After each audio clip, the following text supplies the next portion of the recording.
খাজা বাবা ভুয়া, আবার বলেন ভুয়া ভুয়া, খাজা বাবা ভুয়া, আবার বলেন চ্যালেঞ্জ তোলো, পৃথিবীকে চ্যালেঞ্জ তোলো।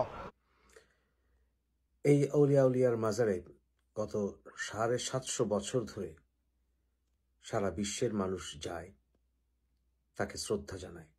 আল্লাহর অলিরা মৃত নন, ওনারা জীবিত। আমরা অনেকে তা বুঝি না। ওনাদের সাথে কথা বলবেন, ওনারা কথা শোনেন, ওনাদের মাধ্যমে আল্লাহর কাছে চাইবেন, কোনো সমস্যা নেই। কারণ জীবিত মানুষের কাছে চাওয়া যায়, জীবিত মানুষের মাধ্যমে দরখাস্ত করা যায়।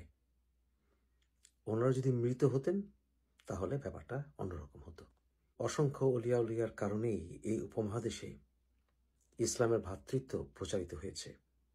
অমুসলিমরা তাদের উদারতা দেখে, ভ্রাতৃত্ব দেখে, মানুষের প্রতি সম্মান ভালোবাসা দেখে দলে দলে মুসলমান হয়েছে। আজকে মোল্লা মৌলবীরা তাদেরকে অসম্মান করে কথা বলে, অথচ তারা জানে না এই অলিয়া উলিয়ারা না থাকলে উপমহাদেশ এখনো মুসলমান পেত না।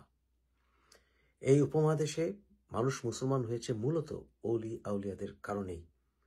এই উপমহাদেশে সেই সুফি সাধকদের ইসলাম থেকে সরে এসে এখন তারা আরবের উগ্র সালাফি ওয়াহাবিজম নিয়ে এসছে, যেখানে ভ্রাতৃত্ব নেই, যেখানে আছে শুধু হুঙ্কার, আছে শুধু হুমকি, আছে শুধু অন্য ধর্মকে অপমান, মানুষকে ছোট করে দেখা, গালি দেয়া, কাফের মুরতাদ মুশরিক বলে কন্টিনিউয়াসলি তাদেরকে গালি দেয়া।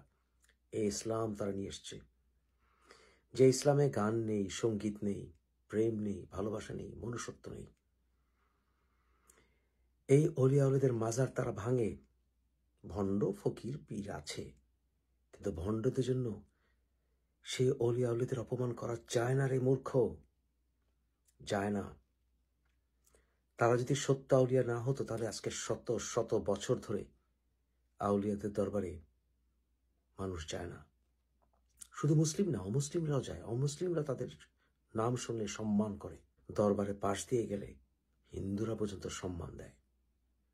আজকে ওরকম মুসলমান যদি থাকতো, আর আমাদের বাংলাদেশের এই তথাকথিত মোল্লা মৌলবীরা যদি আজকে তাদের মতো সম্মানিত হতো, তাহলে আর কোনো চিন্তার কারণ ছিল না।